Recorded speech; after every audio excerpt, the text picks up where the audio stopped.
क्या आप जानते हैं कि एक झूठी गवाही का श्राप आज भी 4 प्राणी भुगत रहे हैं? कौआ, तुलसी पंडित और गाय।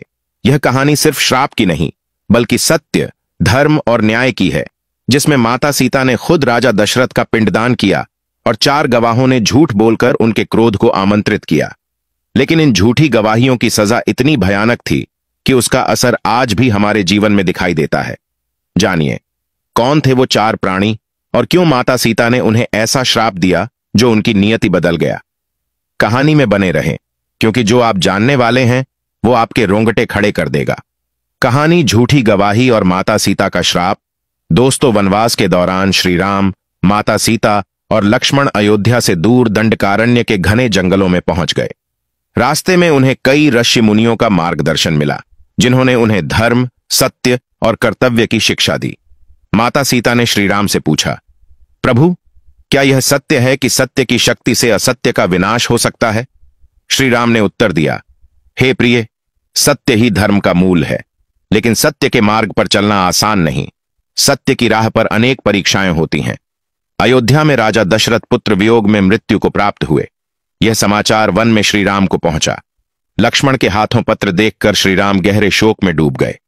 हे पिता, आपने हमें सिखाया कि धर्म का पालन सबसे महत्वपूर्ण है। आज हम आपकी आत्मा की शांति के लिए क्या कर सकते हैं? श्री राम ने विलाप करते हुए कहा। माता सीता ने श्री राम को सांत्वना दी, स्वामी, आपके पिता ने अपने धर्म का पालन करते हुए यह निर्णय लिया। हमें उनका पिंडदान कर उनकी आत्मा की शांति के लिए प्रयास करना चाहिए। श्री राम ने फागु नदी के पास पिंडदान का स्थान चुना। पंडित ने विधिपूर्वक पिंडदान करने की सामग्री के बारे में बताया। फागु नदी के पवित्र जल के किनारे पर चारों ओर हरियाली थी। पास में गायें चर रही थीं और पेड़ों पर कौवे बैठे हुए थे। वातावरण शांत था, लेकिन समय निकलता जा रहा था। श्री राम ने लक्ष्मण को पिंडदान की सामग्री लाने के लिए पास के गांव भेजा। लक्ष्मण को रास्ते में कठिनाइयों का सामना करना पड़ा। जंगल में जाने और मार्ग में बाधाएं आने के कारण उन्हें देर हो गई। श्री राम को चिंता सताने लगी। लक्ष्मण अभी तक क्यों नहीं लौटे? हमें शीघ्रता से कार्य संपन्न करना होगा, उन्होंने माता सीता से कहा। पंडित ने कहा, पिंडदान का शुभ समय समाप्त हो रहा है। यदि यह विधि समय पर न की गई तो राजा दशरथ की आत्मा को कष्ट होगा।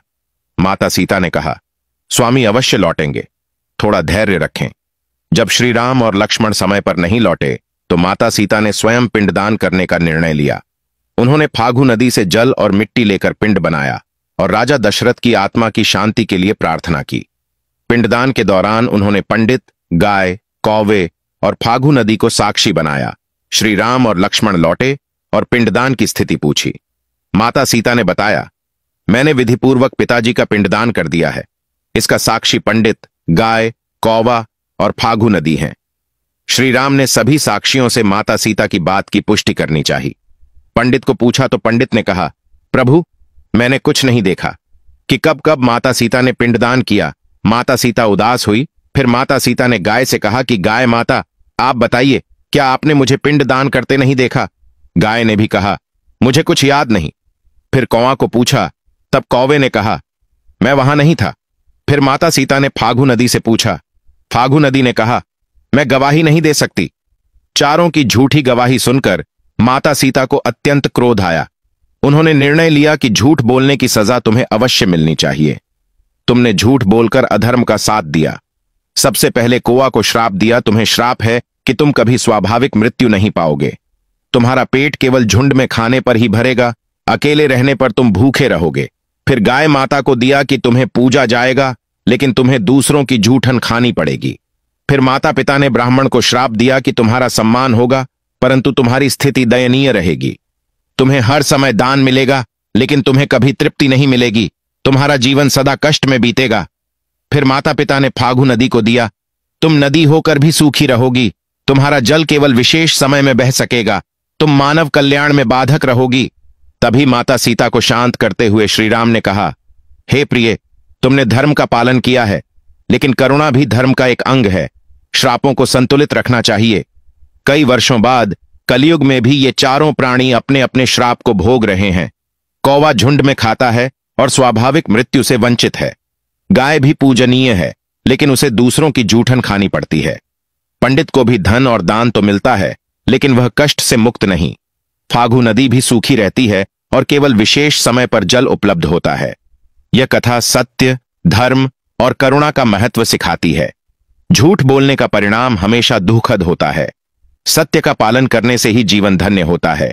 अगर आपको यह कहानी उपयोगी लगी तो इसे लाइक करें, वीडियो शेयर करें और हमारे चैनल को सब्सक्राइब अवश्य करें।